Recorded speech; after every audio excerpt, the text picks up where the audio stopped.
Welcome back to the Be Ruth. I'm your host, Sam Ruth, and Sassy in Dallas wanted to join me today. It is gorgeous, Colorado. What is the weather like by you? Sassy's about to trip over the cord here. It's what happens when we do live things in real time in this world, right? Dallas took Sassy's about, and we have some chaos. April, hello, spring, world. What's happening? I want to talk today. Is National Counseling Month.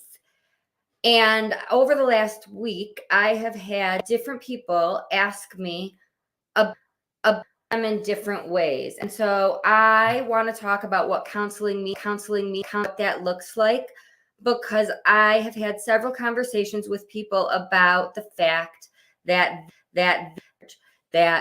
they are interviewing. This is their service, right? And so whatever they want it to, that's not always talked about. It's not advertised anywhere, right? We don't see billboards and commercials out counseling groups, okay to talk to people. I was just reading an article earlier this morning about the percentage of school in Colorado and why. And I talked about what mental health here compared to what it was like in Michigan. It's different. There are not as provided for you in the schools like there are in the Midwest, and people sometimes just stay home because and to just not at their fingertips. That's that we need to make more common in schools. I was on a podcast last week about what can we do for people with anxiety, and I talk in general about what can we do for struggling or not, whether they tell you they're struggling or not. We live in a world where so many things are invisible. We don't know what people are dealing with, and it's not always easy to speak up and share it. I would say that 75% of my time is spent having conversations with teachers, principals, families to help people understand what someone experiences, to help them understand that even though we look okay, even though it's been X number of weeks, months, maybe even years since an event has happened, and that event can be a car accident, that event can be a death, that event can be anything, that event can be an not a shooting, but the preparing for a shooting, I can't think of the word right now, the prep that kids have to go through in schools right now. I had to go through tornado warnings, drills that they go through just in case. That's the world we live in, that these kids live in right now. That's what they have to go through. But that event, the preparing for, can create real aftermath, real anxiety, real outcomes that are invisible. And so parents, teachers, employers don't see it. You don't see interrupted sleep, inability to sleep. You don't see difficulty concentrating and a change in the ability to perform a task that looks, see someone doing their work. You don't know the struggle that is happening. Oh, thank you. Apparently I'm having some issues with sound. This is the world we live in, technology. Thank you for letting me know. So we live in this world where people might look okay. And so some people are just choosing not to go to school or work because it's easier to stay home and say I'm sick than it is to have the conversation and explain what we're struggling with. So I spend a lot of my time bridging that gap and helping have those conversations to set up adjustments and things that we can put in place to get those jobs done, to get those assignments and those tasks done, because they still can be done, but we have to get them done differently. And so, what does counseling look like for you? What does it mean? If this is National Counseling Month, there are many people who are in counseling who choose not to talk about it, and that's your right. But we can help break the stigma, and we can help make counseling less judged, less criticized, if some of us are willing to say, I go to counseling and I love it. And it's part of what helps me get through life. It's part of what helps me get through my ups and downs or my difficult, stressful days. I talk about how to navigate this and that, right? And we can help people who have no clue what it is. Some people only know what they see in the movies or what they think it is. And so here I am telling people it can be whatever you want it to be. That might not be the case in other places, but you get to interview as many people as you want until you find the right fit. I have someone who isn't ready to talk on the phone. They want to email. Perfect. If that is what you're comfortable with, you are in charge. You get to decide how you want it to be with the person you are comfortable sharing. Somebody said, I don't want to talk about my childhood. You do not have to. My philosophy, the way I work, is that I am client-centered. This is about you. I'm heart-centered. I care about you doing it your way, and I'm solution-focused. I want to find solutions to your goals, not mine. I'm not asking you to lay on a couch, right? Some people think that you have to lay on a couch and talk about your deep, dark childhood family issues because that's what they have heard or seen. If you would prefer to email and talk about what is going on this week and your goals for how to get from this Monday to next, great. You can choose. I have clients who prefer phone. I have clients who prefer a walk outside in Colorado if they're in my state city, right? You are in charge. We don't say that enough. Anyone I talk to, you're interviewing me. I never end an appointment with when would you like to come back next? You're interviewing me. What if you don't like me? You certainly might not want to come back, and I don't want to put you on the spot and say, make another appointment, because there are people who are polite who will. That's not right. That's not fair. It's their choice. So I'm going to say, you decide if you feel comfortable, reach out. I will check back in with you in a couple of days. And if I'm not the person for you, I'll help you find that person. Not everyone works that way, but you are searching for the person who's right for you in anything. Doctor, teacher, person who works on your car, lawyer, right? We are not taught enough that it's up to us and we get to choose. So even though I'm talking about the fact that it is Counseling Awareness Month, it's many awarenesses, right? It's also Stress Awareness Month. It is also Autism Acceptance Month, Child Abuse Prevention Month, so many things. Whatever we are dealing with, sometimes people can put that power in someone else's hands. I'm not making decisions for you. And sometimes my clients want me to. Believe me, I've wanted other people to. I have wanted someone to just say, can you just tell me what to do, please? Make that decision for me, right? It's not my decision. It's not my life. I'm here to guide and help give you some resources and options and insight, but it is not even my goals to make. You might come to me with a few things to talk about. I can make suggestions and say, do you want to work on? But I'm not even going to say, I suggest we work on. Not my life. Somebody else might work differently. And you might prefer someone who does say, I suggest.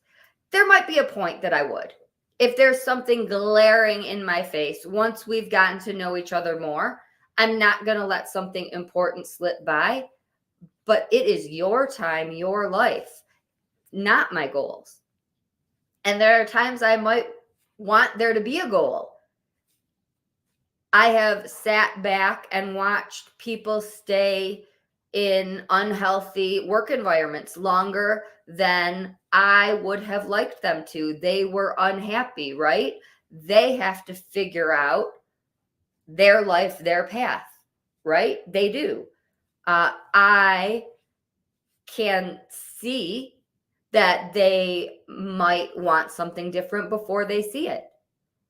That's because we can all do that, right? Can't you see that in other people? It's so much easier when it's not us. When it's us, when it's my life, it takes me forever. I can see it so much easier when I'm looking out from the outside in someone else's. But it is not my place to decide for anyone. So in this week that I've had so many people just saying, can we do it this way? Or I really am not comfortable with this. It made me think about the fact that people don't even know that there are options, that you can do it any way you want. I have, back in the days of sitting in an office, I had someone who I knew had an uncomfortable topic that might be tough to talk about face to face. So we sat out like back to back on opposite sides of the door. It worked. There's stuff that you got to get creative with, and you have to do what's going to be comfortable. I had a client who wouldn't talk years ago. My first where I started at, my internship where I learned everything, the sanctuary in Royal Oak. And we did other things, colored, game, all sorts of things. But at one point, it just crossed my mind that animals are so therapeutic, right? Dallas was sitting here a minute ago. So I got permission to bring, at that point in time, I had Harley to work. And never once did he speak to me, but he talked to Harley. And I don't remember how, because it was a teen runaway shelter. There was so much chaos going on, but I was able to arrange an hour a day just for that person to bring Harley in, and it worked. He talked to her, not me. And you figure out what works for each person, and you do what's best for each person. That's my style. Your life, you get a vote. Where you live, where you work, who you let into your world, not only in this topic. So I thought it was important. I always see themes, right? Nothing comes up just once. When so many people are bringing something up, I think it needs to be talked about in a bigger place. So I wanted to share that here. People are also starting to talk about healing together through the holidays. It's coming up in December in the Metro Detroit area. I am getting so much excitement, so much love. If you want to be a part of this world, you don't have to do anything more than ask me. People are sharing posts. People are just excited that there is a place to talk about grief, to talk about mental illness, to talk about things that other people don't talk about. It's not going to be 7 days of lectures and crying. It's going to be a place where you can also sit down and experience the types of healing that we talk about. Journal writing, Reiki, talking to a medium. People don't know what a grief event is, and that in itself is a problem, right? People don't know what it means to attend something like this. So I'm going to talk a little bit about it, even though it's so far away, because I want people to know that it's safe and comfortable, and there will be food, and you can walk around, and you don't have to sit and just talk about sad things. The way we get through any type of difficult thing is by talking about it more, by practicing. I compare it to riding a bike. Just because we all fell off and scraped our knee, and we still got back on, and we learned to do it, and it wasn't scary or difficult anymore. And that's what grief can be to everybody who thinks it's something that they don't want to attend or talk about. It's not going to be that way. There will be laughing. There will be stories. We'll get to talk about people we've lost and times that we thought we would never smile again, and how we got there together. It's not something you can get through alone. Some people get through it with counseling, right? But that doesn't work for everyone. And so all the different ways that you can get through it, because something might not work for you, and something might not work for you right now that will maybe work for you later. Meditation is a daily part of my life right now, and I never would have believed I'd be saying that or doing it. Sam, before losing Jim, would laugh. There are things that just may not work at one given moment that at another point in time, or a difficult, painful point in time, you're willing to try again. So being a part of this might just be a connection or a community or a way to get through something. Letting people in when you're struggling can be scary. Letting people in at any point can be scary. But it's how I got through this, and it's how I have found some of the people who are the most important people, not just since losing Jim, but they're really the most important people in my world now. And taking that step and being willing to just try something. It doesn't even have to be this. Trying something that you've wanted to try. Trying something that sounds fun. Trying counseling because it's counseling month. Trying something because you're hurting. Trying something because a friend invites you. That might just be what gets you through. Trying a new podcast. Trying a new way that you didn't like in the past. That's really, really, truly how I got here. And it took me longer than a lot of people liked, right? We all have our own path. Mine was slow, mine was long. And some of the people who were my biggest critics are now my biggest fans and see my successes. And I've just been through a difficult stretch if you've been following my path. And we just can't get through it alone. It's impossible. It makes it harder. It makes it last longer. So if this is something that is appealing to you, even just reaching out and saying, can I be there? Can I get involved? What would that look like? I'd love to be a part of it. That might just be your community, your next step. And it definitely can be scary. You do not have to know why. I had no clue why I was drawn to reaching out to Jack Canfield, other than the fact that he had always been my mentor. I used his books myself and with my clients, and nothing else sounded at all remotely appealing. Not one thing. So I did it. And every other person there was there for their business. They knew why they were there, And I was there because I was lost. At that point in time, I did not believe I would stay in my profession. I knew I loved Jack Canfield, and I knew I needed a next, and I had no clue what it was. And here I am.